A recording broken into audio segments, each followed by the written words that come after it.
இயேசு கிறிஸ்துவுக்குள் அன்பானவர்களே, கடவுளுடைய பெரிதான கிருபையினாலும் இரக்கத்தினாலும் அருமையான இந்த நாள் நமக்கு கிடைத்திருக்கிறது. கடவுளுக்கு நன்றி சொல்வோம். முகநூல் வாயிலாக இந்த தொழுகையிலே பங்கெடுப்பதற்காக உங்கள் அனைவரையும் கர்த்தருடைய விலையேறப்பட்ட நாமத்தில் அன்போடு வாழ்த்தி வரவேற்கிறேன். கர்த்தர் நமக்கு துணையாக இருந்து இந்த நாளையும் இந்த நாளின் பணிகளை நமக்கு ஆசீர்வதித்து தருவார். ஜெபத்தோடு இந்த தொழுகையை நாம் ஆரம்பிப்போம். ஜெபிப்போம். பர்வதங்களுக்கு நேராக என் கண்களை ஏறெடுக்கிறேன். எனக்கு சகாயம் எங்கிருந்து வரும்? வானத்தையும் பூமியும் உண்டாக்கின கடவுளத்திலிருந்து எனக்கு சகாயம் வரும். அன்பின் பரலோக பிதாவே, அருமையான ஆசீர்வாதமான ஒரு புதிய நாளை கர்த்தருடைய வாழ்க்கையிலே கிருபையாக தந்திருக்கிறேன்.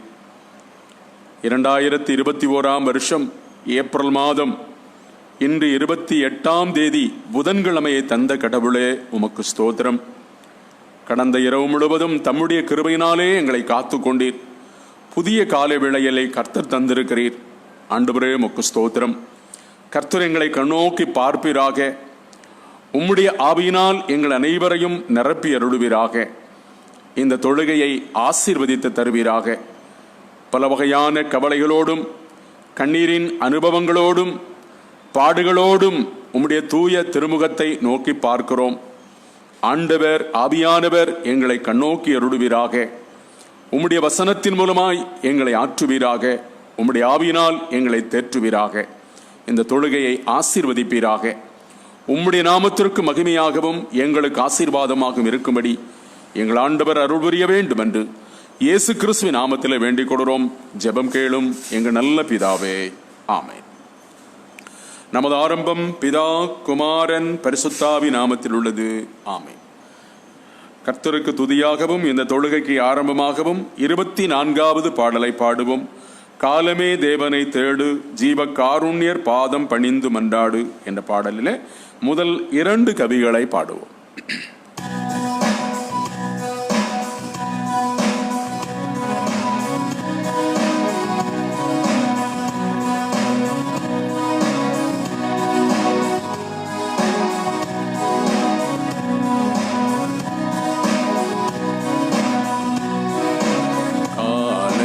தேவனை தேடு, ஜீவகாருண்யர் பாதம் பணிந்து மன்றாடு.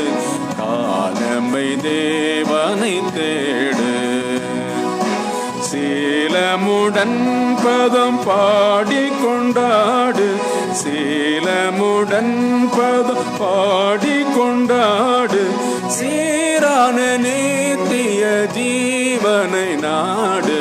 காலமை தேவனை தேடு, உயிர்காய் மறித்தாரே மனுமைந்த நினைப்பை வைத்திருந்தாரே. மண்ணுயிர்காய் மறித்தாரே. உன் சேரு ஸ்ரீகரை நீ உதயத்திலெழு. உன் சேரு ஸ்ரீகரை நீ உதயத்திலெழு. உள்ளம் கனிந்து தனி ஜபம் பண்ணு.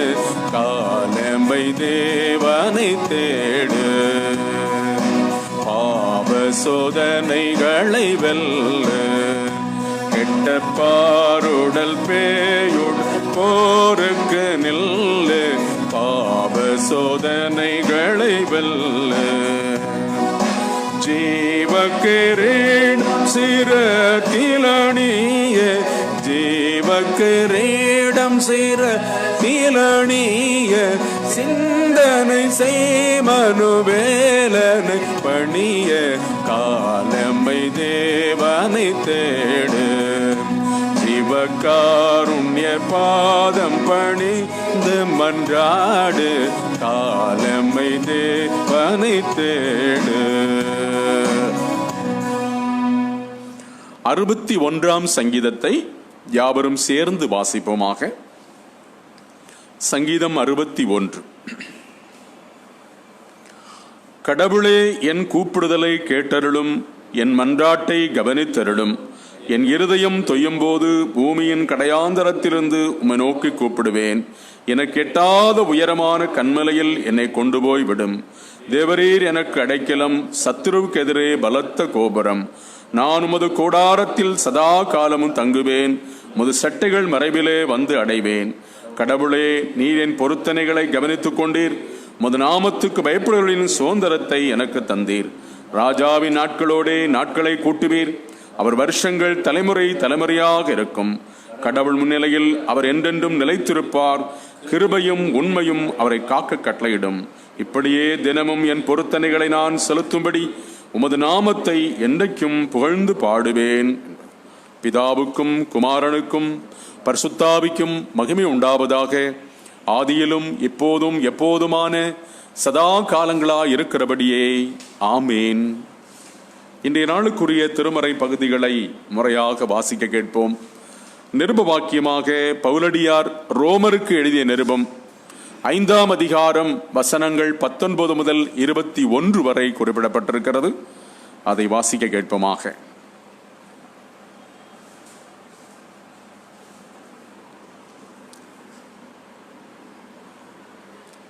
ரோமர் 5ஆம் அதிகாரம் வசனங்கள் 19 முதல் 21 முடிய.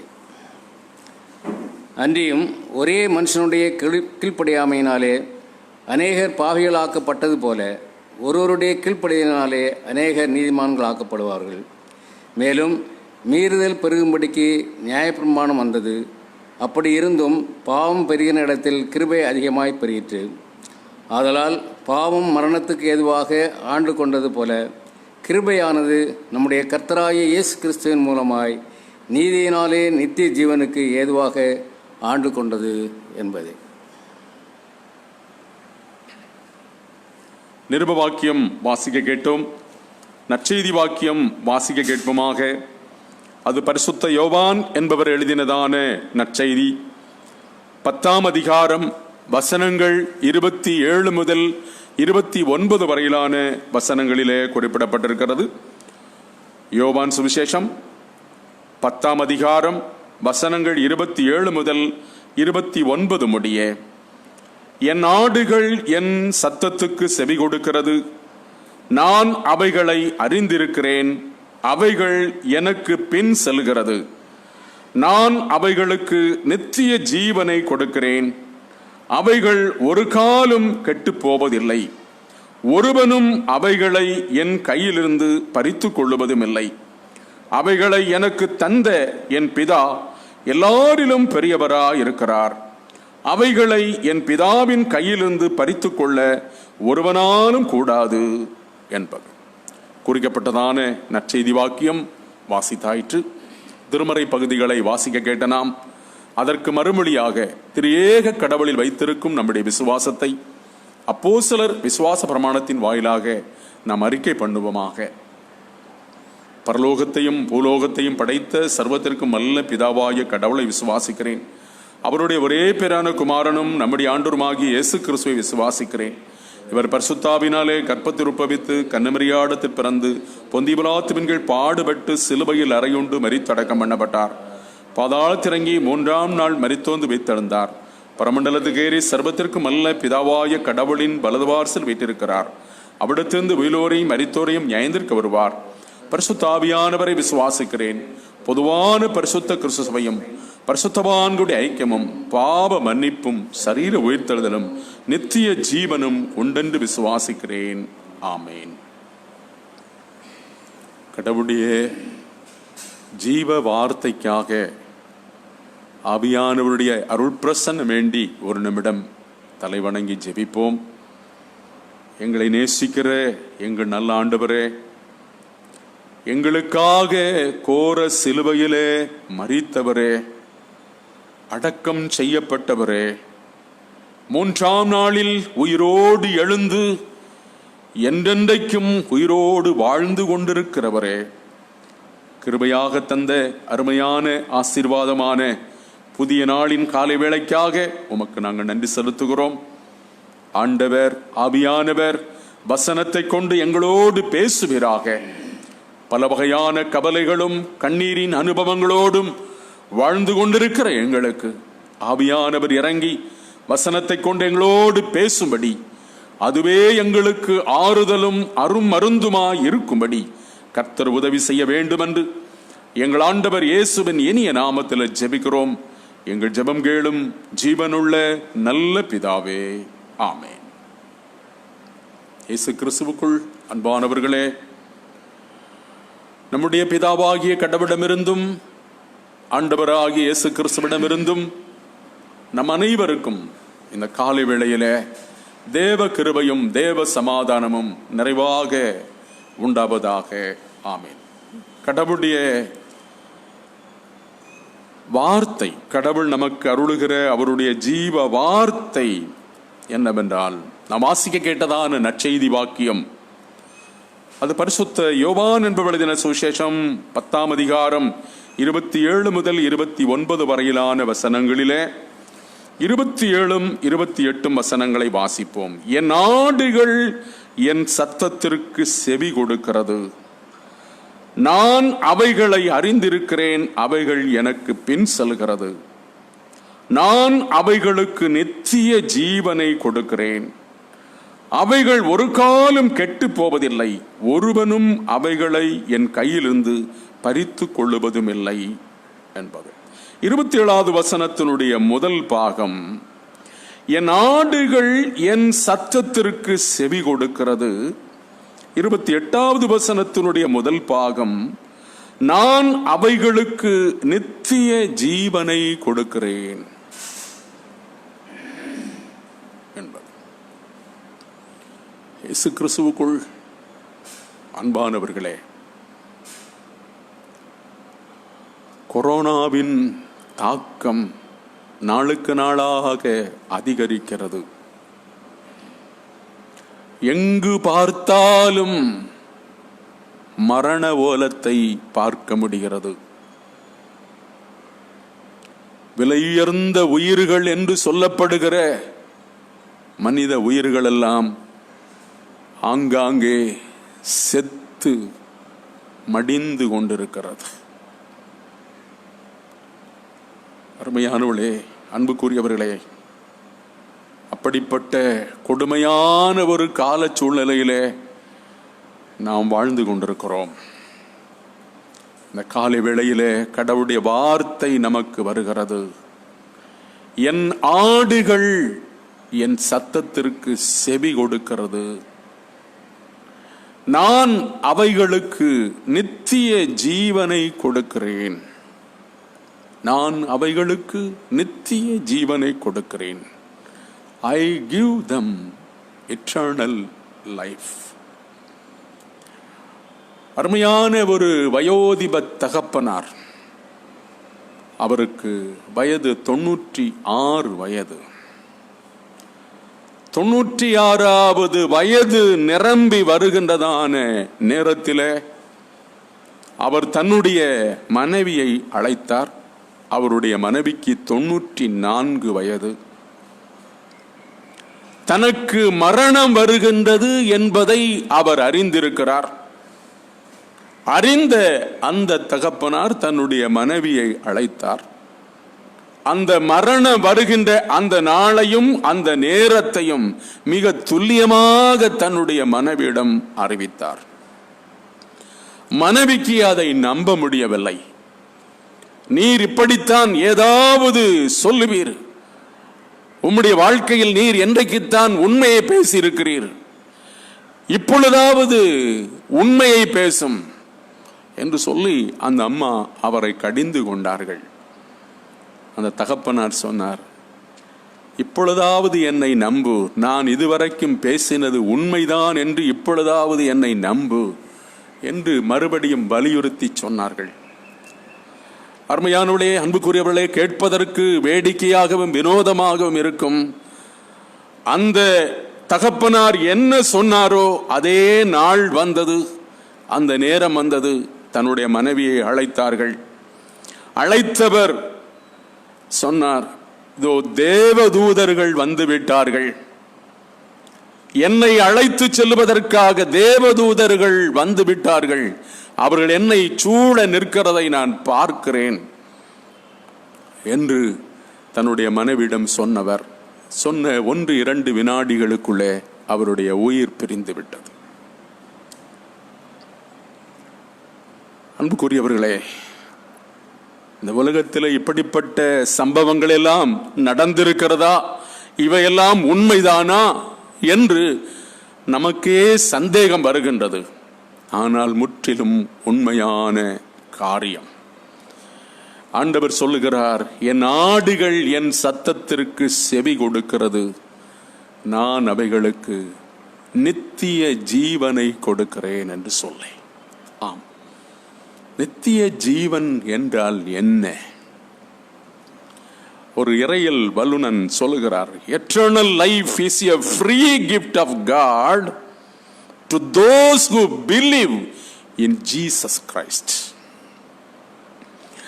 இயேசு கிறிஸ்துவை யாரெல்லாம் விசுவாசிக்கிறார்களோ அவர்களுக்கு கடவுள் அருளும் இலவசமான ஈவே நித்திய வாழ்வு, நித்திய ஜீவன் என்று சொல்கிறார். இன்னொரு இறையியல் வல்லுனர் சொல்லுகிறார், a continuous life with God after our physical death. A continuous life with God after our physical death. அதாவது நம்முடைய உடல் சார்ந்த மரணத்திற்கு பின்பும் நாம் அடைகிற ஒரு ஆசீர்வாதமான வாழ்வே நித்திய ஜீவன் என்று சொல்லுகிறார். இன்னொருவர் சொல்லுகிறார், it is totally the free gift of God, not near by merit but by pure grace of God. அதாவது முழுக்க முழுக்க கடவுள் அருளுகின்ற இலவசமான ஈவுதான் அந்த நித்திய வாழ்வு. அது எதனால் அல்ல, not by merit but by pure grace. ஆம், நம்முடைய செயல்களால் அல்ல, நம்முடைய உழைப்பாலும் புனிதமான நிலையாலும் அல்ல, மாறாக கடவுளுடைய அபரிமிதமான கிருபைதான் அந்த மகிமையான வாழ்வு. அப்படிப்பட்ட ஒரு மகிமையான வாழ்வுக்கு இந்த கால வேளையிலே ஆண்டவர் உங்களையும் என்னையும் அழைக்கிறார். என்ன சொல்லி அழைக்கிறார்? என் ஆடுகள் என் குரலுக்கு செவி கொடுக்கின்றன. என் ஆடுகள் என் குரலுக்கு செவி கொடுக்கின்றன, நான் அவைகளுக்கு நித்திய ஜீவனை கொடுக்கிறேன் என்று. நேற்றைக்கு முன்தினத்திலே நாம் சிந்தித்தோம், அருமையான வார்த்தை சிந்தித்தோம். நானே நல்ல மெய்ப்பன், நல்ல மெய்ப்பன் தன் ஆடுகளுக்காக தன் ஜீவனை கொடுக்கிறான் என்று. இன்றைக்கு கர்த்தருடைய வார்த்தை நமக்கு அதைவிட ஒருபடி மேல் வருகிறது. என் ஆடுகள் எனக்கு செவி கொடுக்கின்றன, நான் அவைகளுக்கு நித்திய ஜீவனை கொடுக்கிறேன் என்று சொல்லி. ஆம் அருமையானோளே, அன்புக்குரியவர்களே, உழைப்பிற்கு கிடைக்கின்ற மரியாதை, உழைப்பிற்கு கிடைக்கின்ற மரியாதை. ஆபிரகாமை ஆண்டவர் அழைத்தார், ஆசீர்வதித்தார், புத்திர பாக்கியத்தை கொடுத்தார். அந்த புத்திரனை தனக்காக பலியிடும்படி ஆண்டவர் கேட்டார். ஆபிரகாம் மறுக்கவில்லை. அந்த புத்திரனையும் பலியிடுவதற்காக தயாரானார். அந்த நேரத்தில் தான் ஆண்டவர் கூப்பிட்டார், ஆபிரகாமே, ஆபிரகாமே, பிள்ளையாண்டான் மீது என்ன செய்யாதே, அருவாளை கத்தியை போடாதே, நீ கடவுளுக்கு பயப்படுகிறவன் எப்பொழுது என்பதை இப்பொழுது நான் தெரிந்து கொண்டேன் என்று சொல்லி ஆண்டவர் அங்கே ஆபிரகாமை ஆசீர்வதித்தார். ஆம் அருமையான என் ஆண்டோடி மக்களே, லூக்கா சுவிசேஷம் 16ஆம் அதிகாரம் 19 முதல் 31 வரையிலான வசனங்களிலே ஒரு அருமையான சம்பவம் குறிப்பிடப்பட்டிருக்கிறது. ஐஸ்வர்யவானும் லாசரும். அந்த சம்பவம் உங்களுக்கு நன்றாக தெரியும், நான் அதை விளக்க வேண்டிய அவசியமில்லை. லாசரு மரித்து போகிறான். லாசரு மரித்து போகிறான், ஐஸ்வர்யவானும் மரித்து போகிறான். மரித்து போன லாசரு ஆபிரகாமின் மடியிலே இருக்கிறார். ஐஸ்வர்யவான் வேதனை தாங்க முடியாதபடி நரகத்திலே அனுபவிக்கிற அந்த நரக வேதனை தாங்க முடியாதபடி ஒரு சொட்டு தண்ணீராவது கொண்டு வந்து என் நாவை தொடவையும் ஆண்டவரே என்று சொல்லி. அருமையானுடைய அன்புக்குரியவர்களே, அதுல 25வது வசனத்திலே, லூக்கா சுவிசேஷம் 16ஆம் அதிகாரம் 25வது வசனத்திலே ஆண்டவர் சொல்லுகிற அந்த அருமையான ஓமையிலே, லாசரு மிகவும் வருத்தப்பட்டான், வேதனைப்பட்டான், இப்பொழுது தேற்றப்படுகிறான். நீயோ சந்தோஷப்பட்டாய், மகிழ்ச்சியாய் வாழ்ந்தாய், உன் மனம் போல வாழ்ந்தாய், இப்பொழுதோ வேதனைப்படுகிறாய். உனக்கும் எனக்கும், அதாவது லாசருவுக்கும் உனக்கும் இடையே வெகு தூரம் இருக்கிறது. லாசர் உன்னிடம் வர முடியாது, நீ லாசருவிடம் வர முடியாது. ஆம் அருமையானவளே, மரணத்திற்கு பின்பும் ஒரு மகிமையான வாழ்வு ஆண்டவராகி இயேசு கிறிஸ்துவை விசுவாசித்து அவருடைய சத்தத்திற்கு செவி கொடுத்து வாழுகிற மக்களுக்கு உறுதியாக இருக்கிறது என்பதில் எந்த விதமான சந்தேகமும் இல்லை என்பதை இந்த சம்பவங்கள் நமக்கு அற்புதமாக படம் பிடித்து காண்பிக்கின்றன. ஆகையினாலே என் அருமையான மக்களை, அன்புக்குரியவர்களே, இந்த காலங்களிலே நம்மை சுத்தி நடக்கிறதான இந்த கொடுமையான அனுபவங்களை கண்டு நாம் பயந்து நடுங்கி போய்விடாதபடி யதார்த்தமாக ஆண்டவரை தேடுவோம், ஆண்டவருடைய சத்தத்திற்கு செவி கொடுப்போம், கர்த்தருடைய சத்தத்திற்கு செவி கொடுப்போம். மனித சத்தத்திற்கு அல்ல, தேவனுடைய சத்தத்திற்கு செவி கொடுப்போம். அவருடைய வசனங்களை கைக்கொள்ளுவோம், அவருடைய வார்த்தைகளை கைக்கொள்ளுவோம், அவருக்கு பிரியமாக நடப்போம். கடவுள் இந்த உலகத்தில் மாத்திரமல்ல, இந்த உலக வாழ்க்கையில் மாத்திரமல்ல, நம்முடைய மரணத்திற்கு பின்பும் மகிமையான வாழ்வை நம்முடைய பிள்ளைகளுக்கு ஆண்டவர் வைத்திருக்கிறார். ஆகையினால் தான் பல வசனங்கள் நமக்கு சொல்லுகிறது. வெளிப்படுத்தல் 7ஆம் அதிகாரம் 16, 17வது வசனத்தில், இனி இவர்கள் பசி அடைவதுமில்லை, தாகமடைவதில்லை, வெயிலாவது உஷ்ணமாவது இவர்கள் மேல் படுவதுமில்லை, சிங்காசனத்தின் மத்தியில் இருக்கிற ஆட்டுக்குட்டியானவரே இவர்களை மேய்த்து நடத்துவார், ஜீவ தண்ணீருள்ள ஊற்றுகள் அண்டைக்கு நடத்துவார், தேவன் தாமே இவருடைய கண்ணீர் யாவையும் துடைப்பார் என்று 22ஆம் அதிகாரத்தில் சொல்லப்பட்டிருக்கிறது. இனி அழுகையும் இல்லை, கதறுதலும் இல்லை, வேதனையும் இல்லை, புலம்பலும் இல்லை என்று.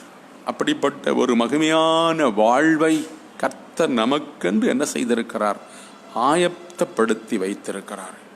இங்கே நமக்கு வாழ்வு அருளுவதோடு மாத்திரமல்ல, அவரை நம்பி அவருக்கு பின் சென்று அவருக்கு செவி கொடுத்து அவருடைய கற்பனைகளை கைக்கொண்டு அவருக்கு பிரியமாய் வாழுகிற அவருடைய ஜனங்களுக்கு, அவருடைய பிள்ளைகளுக்கு மகிமையான வாழ்வை ஆண்டவர் வைத்திருக்கிறார். அவர் நேற்றும் இன்றும் என்றும் மாறாதவர், அவர் நித்தியர், அவர் அழியாதவர், என்றென்றைக்கும் ஜீவிக்கிறவர்.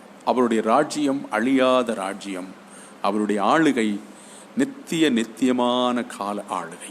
ஆகையினாலே அழியாத தேவன், என்றென்றைக்கும் ஆளுகிற தேவன், என்றென்றைக்கும் வாழ்ந்து கொண்டிருக்கிற தேவன் நம்மோடு கூட வாழுகிறார். மகிமையான வாழ்வுக்கு நேராய் நம்மை அழைத்து செல்கிறார்.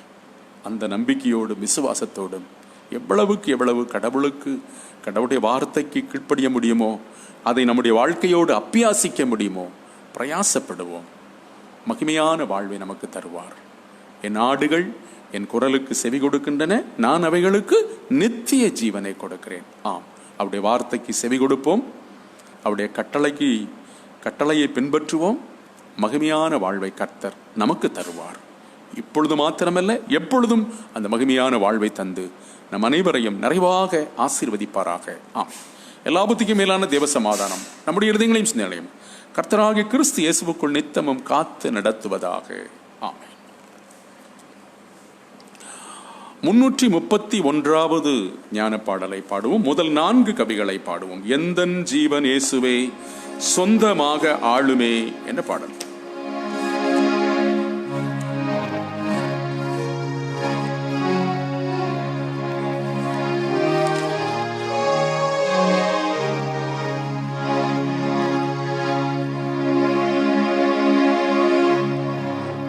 எந்தன் ஜீவன் இயேசுவே சொந்தமாக ஆளுமே, எந்தன் கால நேரமோ நீர் கையாடி அருளோ,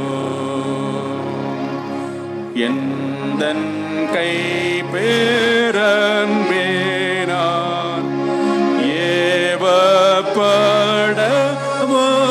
என் கால் வேகமாய் உழைக்கவும் அழகாய் விளங்கவும்,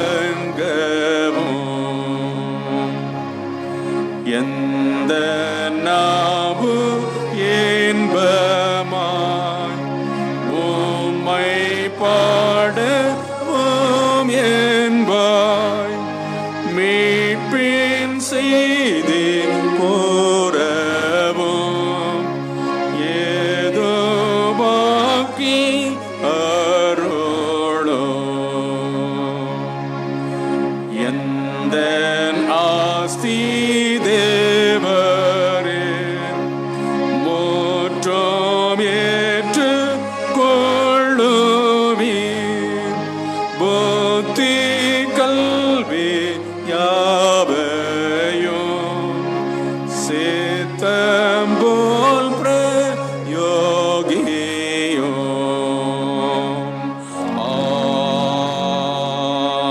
ஆமென். ஜெபம் செய்வோம். சேனைகளின் கடவுளாய கர்த்தாவே, உம்மில் நம்பிக்கை வைத்திருக்கிற மனுஷன் பாக்கியவான். அவன் என்றென்றைக்கும் அசையாமல் இருக்கும் சீயோன் மலையைப் போல் இருப்பான். ஆம், அன்பின் ஆண்டவரே, எங்களுக்காக தம் நேசகுமாரன் இயேசு கிறிஸ்துவை சிலுவை மரணத்திற்கு ஒப்பு கொடுத்தவரே, அவர் மூலமாய் மகிமையான வாழ்வை எங்களுக்கு இலவச ஈவாக சம்பாதித்து வைத்திருக்கிற கடவுளே, உமக்கு கோடான கோடி ஸ்தோத்திரம்.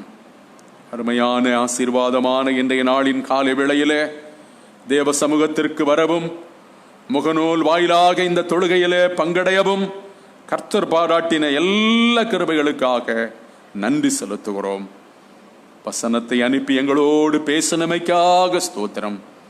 என் ஆடுகள் என் குரலுக்கு செவி கொடுக்கின்றன, நான் அவைகளுக்கு நித்திய ஜீவனை கொடுக்கிறேன் என்று. ஆம், அருமை ஆண்டவரே, மகிமையான வாழ்வை இம்மையிலும் மாத்திரமல்ல மறுமையிலும் எங்களுக்கு ஆண்டவர் ஆயத்தப்படுத்தி இருக்கிறீர் சுவாமி. அதற்காக ஸ்தோத்திரம். அந்த நிச்சயத்தோடு இந்த பூமியிலே வாழ்வதற்கு அனுமதி கிடைத்திருக்கிற நாள் வரையிலும் உமக்கு உண்மையும் பிரியமாய் நடக்க எங்களை பலப்படுத்தியருளும். நாங்கள் செய்த தவறுகள், பாவங்கள், அக்கிரமங்கள், மீறுதல்கள் எல்லாவற்றையும் தயவாகவும் கிருபையாகவும் மன்னித்தருளும் சுவாமி. அருமை ஆண்டவரே, கொரோனா நோயின் தொற்றின் காரணமாக நாடு முழுவதும் உயிர்கள் செத்து மடிகிறது தகப்பனே. எங்கு பார்த்தாலும் மரண ஓலம் கேட்கிறது கடவுளே. மனம் இறங்குவீராக. கொரோனா என்னும் கொள்ளை நோயிலிருந்து கர்த்தர் இந்த ஜனங்களை விடுதலை செய்வீராக. இந்த நோய் முற்றிலுமாக நீங்கி போக பண்ணுவீராக கர்த்தாவே. உமக்கு கோடான கோடி ஸ்தோத்திரம். பாதிக்கப்பட்டிருக்கிற மக்களுக்காக ஜெபிக்கிறோம். ஆண்டவரே, உரிய மருந்து கிடைக்கிறதில்லையே என்று சொல்லி ஜனங்கள் அங்கலாய்க்கின்றதான செய்திகள் எல்லாம் நாங்கள் கேள்விப்படுகிறோம் ஐயா, பார்க்கிறோம் அப்பா. ஆவியானவரே, ஆமாண்டவரே, வயது வரம்பு இல்லாமல் உயிர்களை தேவரீர் கொள்ளை கொண்டு போகின்ற இந்த கொள்ளை நோயிலிருந்து கர்த்தர் விடுதலை தர வேண்டும் என்று கெஞ்சுகிறோம். முகநூல் வாயிலாக இந்த தொழுகையில் பங்கெடுத்திருக்கிற மக்கள் எல்லாருக்காக ஜெபிக்கிறோம். அவளை விசேஷமாய் பாதுகாத்தருளும். திருச்சபை செய்கிற இந்த அருமையான ஊழியத்தை கர்த்தர் இன்னும் அதிகமாய் ஆசீர்வதிப்பீராக. அநேகருக்கு ஆசீர்வாதமாய் இருக்க அனுகிரகம் செய்வீராக. ஆண்டவரே, உள்ளூரிலும் வெளியூரிலும் வெளிமாநிலங்களிலும் வெளிநாடுகளிலும் இருந்து இந்த தொழுகையிலே பங்கெடுக்கிறவர்கள் இவைகளை கவனித்து இதன் மூலமாய் உம்முடைய வார்த்தைக்கு செவி கொடுக்கிற எல்லா மக்களுக்காக ஜெபிக்கிறோம். அவளை விசேஷமாய் பாதுகாத்து எல்லா பயத்துக்கும் நீங்களாக்கி அருளும் சுவாமி. வந்திருக்கிற எங்கள் யாவர் மேலும் கர்த்தருடைய கிருபை தங்குவதாக. இந்த நாள் முழுவதும் உம்முடைய தெய்வீக பிரசன்னம் எங்களுக்கு முன் செல்வதாக. எல்லா தடைகளையும் கர்த்தர் மாற்றுவீராக. நன்மையாலும் கிருபையாலும் நிரப்புவீராக தகப்பனே. விசேஷமாக கர்த்தாவே, இன்றும் ஆண்டவரே தங்களுடைய பிறந்த நாட்கள் திருமண நாட்களை நினைவு கூறுகிற மக்களுக்காக ஜெபிக்கிறோம். அவர்களை விசேஷமாய் ஆசீர்வதித்தருளும். நன்மையும் கிருபையும் தந்து வாழ்வையும் ஆசீர்வாதத்தையும் சமாதானத்தையும் தந்து கர்த்தர் எங்களை தொடர்ந்து வழிநடத்தவும் தொடர்ந்து நித்திய ஜீவனுக்கு ஏதுவாக எங்களை கரம் பிடித்து நடத்தும் வேண்டும் என்று எங்களுக்காக சிலுவையிலே மரித்து வைத்து ஜீவிக்கிற ஜீவனுள்ள கடவுள் இயேசு கிறிஸ்துவின் நாமத்தில் வேண்டிக் கொள்கிறோம். ஜெபம் கேளும் பிதாவே, ஆமென். பரமண்டலங்களில் இருக்கிற எங்கள் பிதாவே, உம்முடைய நாமம் பரிசுத்தப்படுவதாக, உம்முடைய ராஜ்யம் வருவதாக, உம்முடைய சித்தம் பரமண்டலத்தில் செய்யப்படும் போல பூமியிலையும் செய்யப்படுவதாக. அன்று வேண்டிய ஆகாரத்தை எங்களுக்கு தாரும். எங்கள் கடனாளிகளுக்கு நாங்கள் மன்னிக்கிறது போல எங்கள் பாவக்கடங்களை மன்னியும். எங்களை சோதனைக்கப்பட பண்ணாமல் தீமையினுடன் ரட்சித்தருளும். ராஜ்யமும் வல்லமையும் மகிமையும் என்னைக்கும் உடையவைகளே. ஆமென். ஆசீர்வாதம் நமது கர்த்தராயிருக்கிற இயேசு கிறிஸ்துவின் கிருபையும் பிதாவாகிய கடவுளின் அன்பும் பரிசுத்தாவியின் ஆளுகையும் வழிநடத்தலும் இப்போதும் எப்போதும் உங்கள் அனைவரோடும் நிறைவாக தங்கியிருப்பதாக. ஆமென். என் ஆத்துமாவே கர்த்தரை ஸ்தோத்தரி, என் முழு உள்ளமே பரிசுத்த நாமத்தை ஸ்தோத்தரி. என் ஆத்துமாவே கர்த்தரை ஸ்தோத்தரி, அவர் செய்த சகல உபகாரங்களையும் மறவாதே. ஆமென். சமாதானத்தின் கடவுள் உங்கள் அனைவரோடும் இருப்பாராக. அன்புக்குரியவர்களே, இந்த நாட்களிலே நோய் தொற்று அதிகரிக்கிறது. தைரியமாக இருந்து ஜெபிப்போம். கர்த்தர் நமக்கு விடுதலை தருவார். ஊழியங்கள் எல்லாம் நிறுத்தி வைக்கப்பட்டிருக்கிறது. முகநூல் வாயிலாகவே அனைத்து ஊழியங்களும் நடைபெறும். தினமும் காலை 7 மணிக்கு, அதாவது ஞாயிற்றுக்கிழமையும் காலை 7 மணிக்கு சரியாக முகநூல் வாயிலாக இந்த தொழுகை நடைபெறும். அனைவரும் பங்கு பெற்று தேவாசீர்வாதம் பெற உங்கள் அனைவரையும் அன்போடு கேட்டுக்கொள்கிறோம். கர்த்தர் உங்களை ஆசீர்வதிப்பாராக. இன்று மாலை, இன்று புதன்கிழமை அல்லவா, இடைநாள் ஆராதனை மாலை சரியாக 6:30 மணிக்கு முகநூல் வாயிலாக நடைபெறும் என்பதையும் உங்களுக்கு அன்புடன் தெரிவித்துக் கொள்கிறோம். கர்த்தர் உங்களை ஆசீர்வதிப்பாராக.